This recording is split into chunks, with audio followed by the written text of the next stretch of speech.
Saya misa pada saat hari arwah itu bisa 7 jam. Saya setiap jam 1 pagi, bahkan saat waktu di Roma pun saya melakukan itu di katakombe, di makam. 7 jam. Karena saya harus membacakan semua doa itu di mana? Di doa syukur agung, saudara-saudari. Tapi tidak mungkin kalau secara live. Tetapi saya pribadi, misa pribadi, dan saya mendoakan itu semua. Dan sudah selama 20 tahun saya begini. Jadi kalau ada yang mau menitipkan doa, silahkan. Ke paroki UGB tetap kami doakan. Paroki Anda juga tetap didoakan, dan saya juga doakan. Saya tetap, jadi baguslah, dikirim kemana-mana boleh. Kan semakin banyak yang mendoakan, semakin bagus. Saya memberitahu ini hanya pemberitahuan juga pada umat yang hadir. Silahkan kirim nama ke saya. Pasti saya doakan. Dan saya mendoakan itu semua. Dan sudah setiap saat mendoakan, setiap misa itu, setiap saya umumkan begini, sampai 10.000 sampai 15.000 nama. Makanya sampai 7 jam saya misa. Dari jam 1 pagi sampai jam 7 pagi. Sudah, bisa tanya anak seminari. Mereka tahu. Karena saya sudah lebih 2 tahun lebih di seminari. Saya mendoakan itu, dan itu saya doakan dari jam 1 pagi. Jangan ragu, kirimkan nama-nama itu. Ada yang bertanya kepada saya, Romo, stipendiumnya kirim kemana? Ke paroki Anda boleh, ke paroki UGB boleh. Nggak usah repot-repot dengan stipendium dengan saya. Tugas saya cuma mendoakan. Itu prinsip utamanya. Dalam nama Bapa dan Putra dan Roh Kudus.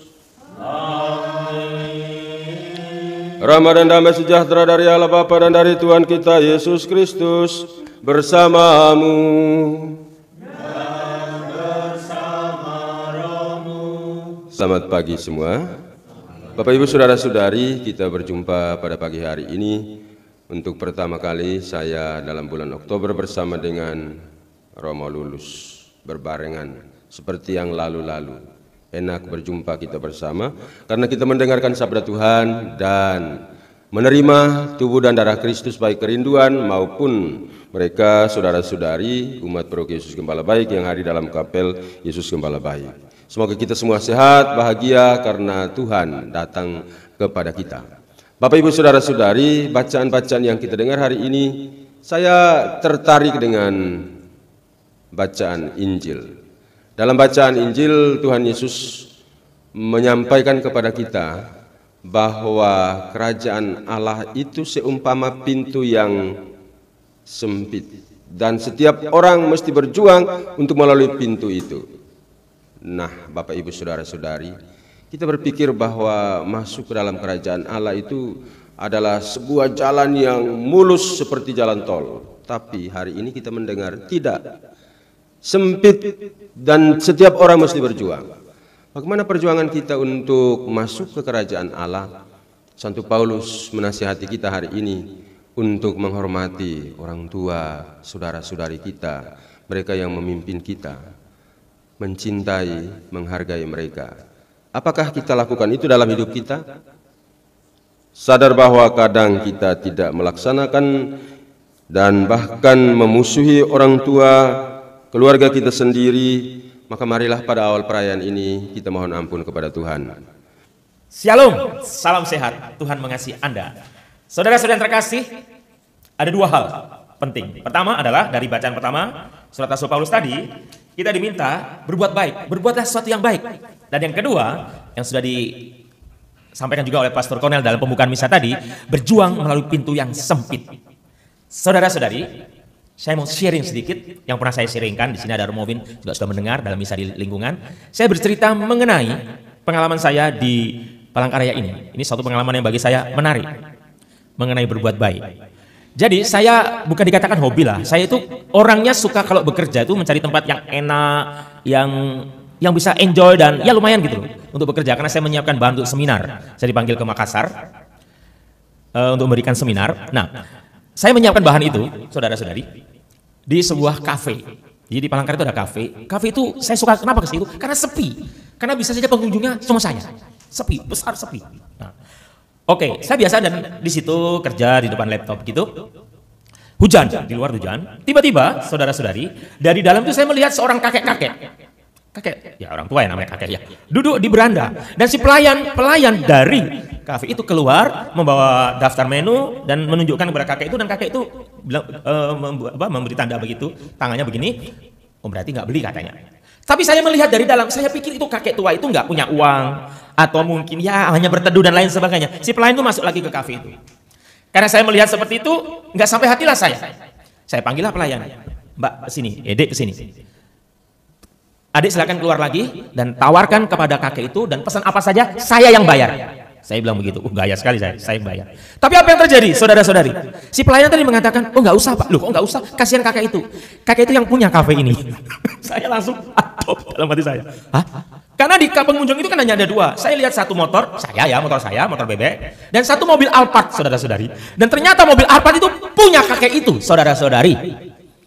Dan kakek itu, saudara-saudari, salah satu orang yang paling kaya di Palangkaraya, saudara-saudari.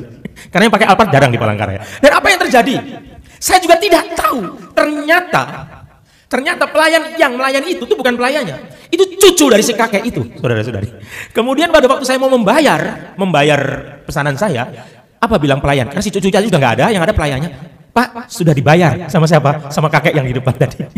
Saudara-saudari yang terkasih, itu mungkin pengalaman biasa, tapi bagi saya itu sesuatu yang unik dan menarik. Saya mau berbuat baik, malah saya yang mendapat kebaikan.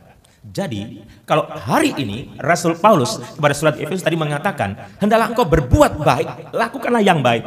Dan persis yang dikatakan Pastor Cornel tadi, bahwa perbuatan baik itu adalah cara kita berjuang melalui pintu yang sempit. Wow, saudara-saudari. Bagi saya dua bacaan yang memberikan pesan yang sangat dalam, meskipun disampaikan tidak terlalu eksplisit mengatakan apa adanya, tetapi itu suatu gambaran untuk Anda dan saya. Luar biasa, dan yang dikatakan Tuhan di dalam bacaan Injil tadi. Apa yang dikatakan Tuhan? Yang luar biasa. Aku tidak tahu dari mana kalian datang, nyala dari hadapanku.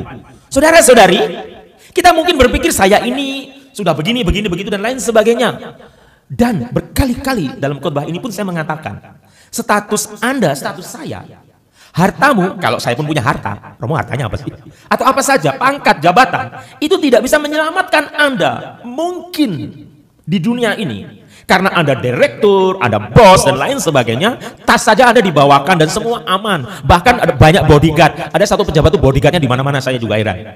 Makanya saya bukan menyindir saudara-saudari kita dari aparat kepolisian maupun tentara ya. Sebenarnya santai aja sih, dikawal. Wah gila bener. Di Palangkaraya saudara-saudari, saya bukan menyindir ini, tapi saya ngomong apa adanya, itu menjadi keluhan juga banyak orang dan saya sendiri. Kalau pejabat lewat, semua jalan ditutup. Apaan? Saya kagum dengan Presiden Joko Widodo yang tidak terlalu formil-formilan, saudara-saudari. Meskipun dia seorang presiden. Di Palangkaraya, jalan-jalan itu ditutupin, saudara-saudari. Saya tuh jengkel karena pada waktu saya mau buru-buru, mohon maaf, saya ada problem dengan perut saya, saudara-saudari. Saya harus segera pulang ini menyelesaikan urusan dalam negeri, urusan perut saya. Apa yang terjadi? Jalan di depan menuju katedral, menuju seminari tempat saya tinggal, itu ditutup. Forward gitu loh. Hello. Dengan saya ini sudah mohon maaf, sudah berjuang, sungguh-sungguh berjuang. Aduh, ditutup. Akhirnya saya terobos itu barisan apa namanya. Loh, wah, ini nggak tahu ini. Saya tahu, tapi saya mau pulang, rumah saya di situ di belakang gereja. Oh ya silakan katanya. Karena dikira saya akan mau belok ke arah jadi gini loh, kalau Anda yang belum tahu Palangkaraya, di katedral itu dekat dengan Polda gitu loh, dengan kantor polisi, kantor polisi pusat di Kalteng ini. Dan memang itu jalan itu ditutup loh. Tetapi masalahnya apa dengan saya? Kan saya tinggal lewat. Nggak boleh. Jadi saya kadang-kadang nggak ada hal seperti itu. Tetapi saudara-saudari yang terkasih, itu semua jabatan, pangkat, fasilitas yang ada di dunia ini, kalau tidak kita pergunakan sebaik-baiknya untuk berbuat baik seperti Rasul Paulus tadi dalam bacaan pertama, kita tidak layak di hadapan Tuhan. Maka kita dikatakan tadi, enyahlah, aku tidak mengenal engkau. Jadi saudara-saudari, ternyata bacaan hari ini itu sudah memberikan kunci untuk apa? Masuk kerajaan surga. Kuncinya apa? Berbuat baik, selesai. Dan tulus perbuatan baik itu. Wow, ini tamparan keras untuk kita semua. Untuk saya, untuk Anda, untuk kita semua. Bertanyalah setiap kita bangun tidur atau mau tidur. Paling nggak mau tidur. Almarhum Paus Yohanes Paulus kedua selalu mengatakan kita untuk mengadakan yang namanya pemeriksaan batin. Paus Yohanes Paulus kedua mengatakan kita diajak untuk pemeriksaan batin, dan kalimat yang luar biasa dalam buku harian, karena buku Paulus kedua itu dulu namanya Karol Wojtyła dari Polandia, Karol Wojtyła.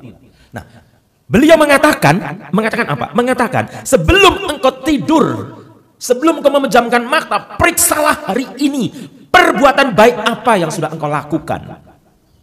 Kalaupun kau menyakiti hati saudara-saudarimu, temanmu, kerabatmu, mintalah ampun. Ini luar biasa, kalimat yang luar biasa. Lihat ke dalam diri, selama ini aku sudah berbuat baik apa?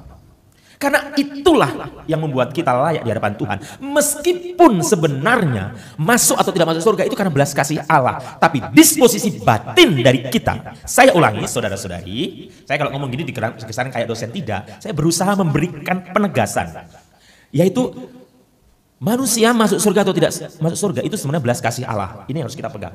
Belas kasih Allah. Tetapi disposisi batin, disposisi sikap, disposisi artinya sikap yang harus kita lakukan adalah harus sesuai untuk layak atau tidak masuk ke kerajaan Allah. Dikatakan tadi masuk kerajaan Allah dalam bacaan Injil. Nah, untuk menutup renungan ini, pertanyaannya adalah apakah kita layak atau tidak masuk kerajaan Allah ini? Dan layak atau tidak masuk kerajaan Allah sudah dikatakan rahasianya dalam kitab suci. Salah satunya dalam pengadilan terakhir pada saat saudaraku kehausan, apakah aku memberi minum? Pada saat saudaraku kelaparan, aku beri makan. Saudaraku memerlukan tempat, aku memberi tumpangan. Saudaraku di penjara, aku mengunjunginya. Saudara-saudari, pada saat aku, Yesus mengatakan, saat aku berada di sini, saat aku kelaparan, saat aku kehausan.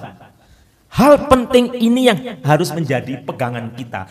Inilah perjuangan masuk pintu yang sempit tadi adalah pada saat kita mengalahkan diri sendiri untuk memberikan yang terbaik pada orang. Jadi bukan untuk kepentingan saya, keluarga saya, kelompok saya. Wow, saudara-saudari. Oleh karena itu, ini bacaan hari ini benar-benar berjuang melalui pintu yang sempit. Berjuang melalui pintu yang sempit, saudara, dan ini tidak mudah karena pada saat Anda berjuang melalui pintu yang sempit, dan perjuangan melalui pintu yang sempit ini bukan ukuran badan. Jangan khawatir yang badannya gendut, saudara-saudari, tetap bisa masuk kalau hatimu baik, karena badan gendut tidak memengaruhi sempit lebarnya pintu kerajaan surga, saudara. Dan yang kurus jangan merasa tenang, badanku kurus lah yo, enggak juga. Ini bukan soal badan kurus, saudara-saudari, ini soal budi baik. Rasul Paulus tadi bagus sekali, hati yang baik, perbuatan yang baik. Dan Yesus dalam bacaan Injil selalu mengatakan, hatiku tergerak oleh belas kasih. Kunci masuk kerajaan surga adalah apakah hatimu, hatiku selalu tergerak oleh belas kasih. Marilah mewartakan misteri iman kita.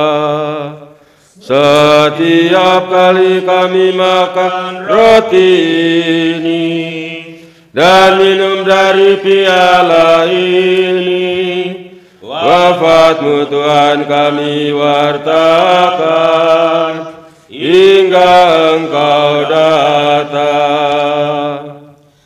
Bapak Ibu Saudara-saudari, sebelum berkat penutup ada penyampaian dari saya. Terima kasih banyak untuk kehadiran kita semua, untuk para petugas pada pagi hari ini di Kapel Yesus Gembala Baik, dan juga Romo Lulus Widodo akan menyampaikan sesuatu. Baik, terima kasih Pastor Cornel. Saudara-saudara yang terkasih, minggu depan kita sudah masuk bulan November dan tanggal 2 November itu ada hari untuk arwah. Jadi gereja memberi waktu, kesempatan untuk kita berdoa.